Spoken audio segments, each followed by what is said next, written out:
Endoplasmic reticulum. तो जो हमारा एंडोप्लाज्मिक रेटिकुलम होता है ये हमारे साइटोप्लाज्म यानी कोशा द्रव्य में फैला होता है। न्यूमरस होता है यानी असंख्य होता है। क्या होती है असंख्य? इसमें जो ब्रांचेस होती है वो असंख्य होती है, जो आपस में कनेक्टेड होती है। वो एक दूसरे से कनेक्टेड होती है और ये झिल्लियों का जाल यानी कि मेम्ब्रेन्स का ही एक नेट लाइक स्ट्रक्चर होता है। एंडोप्लाज्मिक रेटिकुलम जो होता है हमारे यूकैरियोटिक सेल्स में होता है। यूकैरियोटिक सेल्स में पाई जाने वाली सबसे बड़ी क्या है? ये मेम्ब्रेन है। पहले हमने बोला नेट लाइक स्ट्रक्चर मेम्ब्रेन का ही तो है, तो ये जो है ये हमारे यूकैरियोटिक सेल्स में पाई जाती है। क्या चीज़? हमारी एंडोप्लाज्मिक रेटिकुलम। और ये है क्या? ये एक नेट लाइक स्ट्रक्चर फॉर्म करता है और ये कोशा द्रव्य में होता है। बस इतना समझने की बात है। जाल जाल में झिल्लियाँ दोहरी परत की बनी होती है। अब जो ये नेट लाइक स्ट्रक्चर बन रहा है उसमें जो ये मेम्ब्रेन है वो डबल लेयर है और असंख्य चपटी सिस्टर्नी थैलिया बनाती है। अब ये जो हमारा एंडोप्लाज्मिक रेटिकुलम है ये जो है डबल लेयर्ड है और इसमें क्या होता है? न्यूमरस फ्लैटन सिस्टर्नी होती है। न्यूमरस फ्लैटन सिस्टर्नी मतलब असंख्य चपटी थैलिया होती है। थैलिया बनाती है। कौन बनाती है थैलिया? यही मेम्ब्रेन थैलिया बनाती है, जिनको बोलते हैं हम फ्लैटन सिस्टर्नी। न्यूमरस वो भी असंख्य। मेरिस्टेमेटिक सेल्स में ये केंद्रक कला यानी कि न्यूक्लियर मेम्ब्रेन से जीव द्रव्य कला तक फैली रहती है। अब जो मेरिस्टेमेटिक सेल्स होती है प्लांट्स में उसमें जो हमारा न्यूक्लियर मेम्ब्रेन से लेकर कहाँ तक? हमारा प्लाज्मा लेमा यानी कि हमारे प्लाज्मा मेम्ब्रेन की तक, मतलब न्यूक्लियर मेम्ब्रेन से लेकर प्लाज्मा मेम्ब्रेन तक का जितना भी एरिया है वहाँ ये पूरा हमारे फैला होता है। नेट लाइक स्ट्रक्चर बना के पूरा फैल रखा होता है न्यूक्लियर मेम्ब्रेन से लेकर हमारे प्लाज्मा मेम्ब्रेन तक यानी प्लाज्मा लेमा तक। जिन कोशिकाओं में प्रोटीन तथा हार्मोन्स बनते हैं उनमें एंडोप्लाज्मिक जालिका पूर्ण रूप से विकसित होती है। अब जो हमारी सेल्स होगी जिनमें क्या होगा? प्रोटीन और हार्मोन्स बनते होंगे, उसमें क्या होगा? उसमें हमारा जो एंडोप्लाज्मिक रेटिकुलम होगा वो पूर्ण रूप से डेवलप्ड होगा। जो ईआर की जो बाह्य सतह यानी कि उसकी आउटर सरफेस है उस पर क्या होते हैं? असंख्य राइबोसोम्स होते हैं यानी कि न्यूमरस राइबोसोम्स लगे होते हैं। किस में लगे होते हैं? हमारे एंडोप्लाज्मिक रेटिकुलम के। किस में लगे होते हैं? बाह्य सरफेस यानी उसके आउटर सरफेस में। जो राइबोसोम का 60s भाग जो है वो ईआर से राइबोफोरिन 1 और 2 के साथ जुड़ा रहता है। ठीक है। जीवाणु तथा नीली हरी शैवालों में ईआर नहीं होती है यानी कि हमारे बैक्टीरिया हो गए और हमारे ब्लू ग्रीन एल्गी हो गई, उसमें क्या होता है? उसमें एंडोप्लाज्मिक रेटिकुलम नहीं पाया जाता। अगर हम आकृति की बात करें तो उसके आधार पर 3 प्रकार की रचनाओं का बना हुआ होता है। क्या चीज़? Endoplasmic reticulum.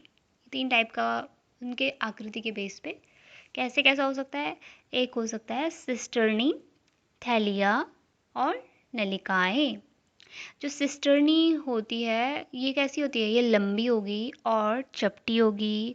शाखाविहीन थैलियाँ एक दूसरे के समानांतर होती है यानी कि अब हम ये आकृति के बेस पे बता दें तो एंडोप्लाज्मिक का जो स्ट्रक्चर है एक है सिस्टर्नी। सिस्टर्नी मतलब कि ये लंबा होगा और चपटा होगा और इसमें ब्रांचेस नहीं होगी। शाखाविहीन मतलब इसमें ब्रांचेस नहीं होगी, सिर्फ ये लंबा है, चपटा है और एक दूसरे से बराबर डिस्टेंस में है।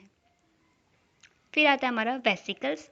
अगर वेसिकल टाइप की होगी तो ये अंडाकार रचनाएं होती है। इनका स्ट्रक्चर ओवल टाइप होता है थोड़ा। वेसिकल्स फॉर्म होंगे तो ये इस तरीके का होगा। फिर आता है हमारा ट्यूब्यूल्स यानी नलिकाएं।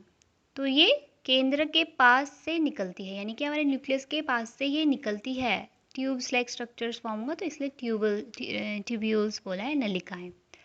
फिर है हमारा ये स्ट्रक्चर्स दिखाया है, ये है हमारा सिस्टर्नी, ये है वेसिकल्स, ये है ट्यूब्यूल्स। इस टाइप के स्ट्रक्चर्स देखने को मिलते हैं।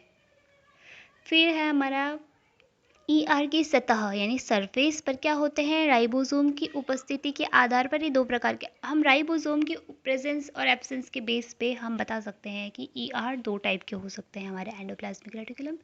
एक होता है स्मूथ एंडोप्लाज्मिक रेटिकुलम जिसको हम बोलते हैं सपाट एंडोप्लाज्मिक जालिका, SER।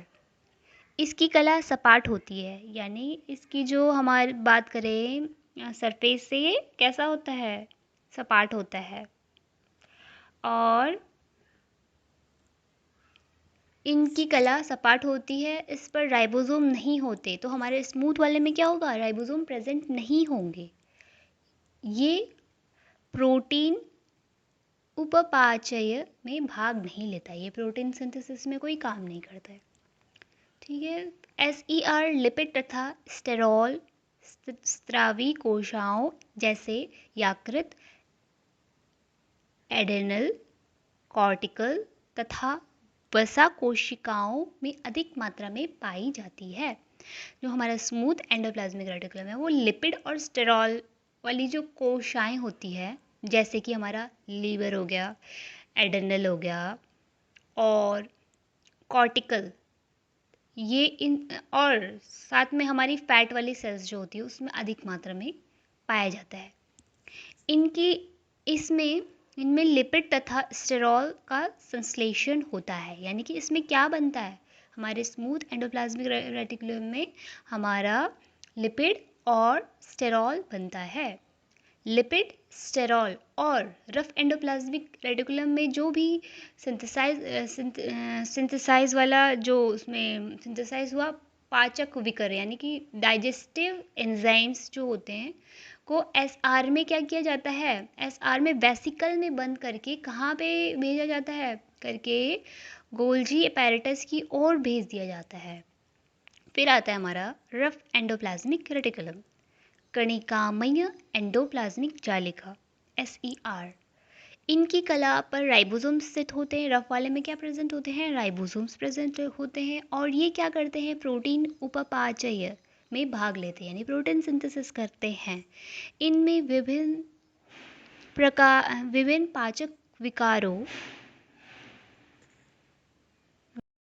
इनमें विभिन्न पाचक विकरों यानी डाइजेस्टिव एंजाइम का संश्लेषण होता है।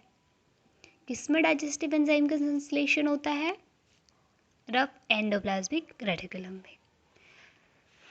उन विशेष कोशिकाओं में जिनमें प्रोटीन का संश्लेषण होता है, जैसे फिब्रोब्लास्ट एवं पैनक्रियास में कणिकामय एंडोप्लाज्मिक जालिका अधिक मात्रा में पाई जाती है।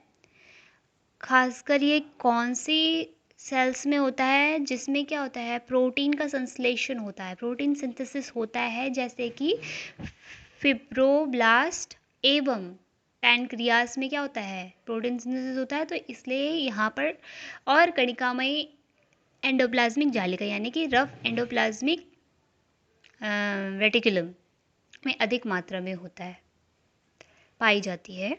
जैसे कि अब यहाँ पर देख सकते हैं रफ एंडोप्लाज्मिक रेटिकुलम, इसमें होती है हमारी राइबोसोम्स प्रेजेंट होती है और ल्यूमेन भी है। ल्यूमेन स्मूथ वाले में भी है बट इसमें राइबोसोम्स प्रेजेंट नहीं होते, राइबोसोम्स एब्सेंट होते हैं। अब हम फंक्शन की बात करें तो कोशिकाओं में केंद्रक द्रव्य न्यूक्लियोप्लाज्म एवं कोशिका द्रव्य साइटोप्लाज्म में स्थित विभिन्न पदार्थों के स्थानांतरण, इंट्रासेलुलर ट्रांसपोर्ट एवं विभिन्न विकरों एंजाइमों का संश्लेषण भी ER कार्य करती है। जो हमारी सेल्स होती है उसमें जो न्यूक्लियोप्लाज्म और साइटोप्लाज्म में जितने भी अलग अलग पदार्थ यानी सब्सटेंसेस होते हैं उनको सेल्स के ही विद इन सेल ट्रांसपोर्ट कराने का काम, और जो हमारे विभिन्न विकरों यानी एंजाइम्स जो होते हैं उनका सिंथेसिस, ठीक है, उनके सिंथेसिस में भी कौन काम करता है, हमारा एंडोप्लाज्मिक रेटिकुलम। यह ग्लिसरॉल एवं फैटी एसिड से वसा संश्लेषण की क्रिया के लिए स्थान प्रदान करता है। अब जो ग्लिसरॉल और फैटी एसिड से फैट का सिंथेसिस की जो प्रोसेस होती है उसके लिए क्या करता है, ये स्थान प्रदान करता है। कौन स्थान प्रदान करता है? ER, हमारा एंडोप्लाज्मिक रेटिकुलम।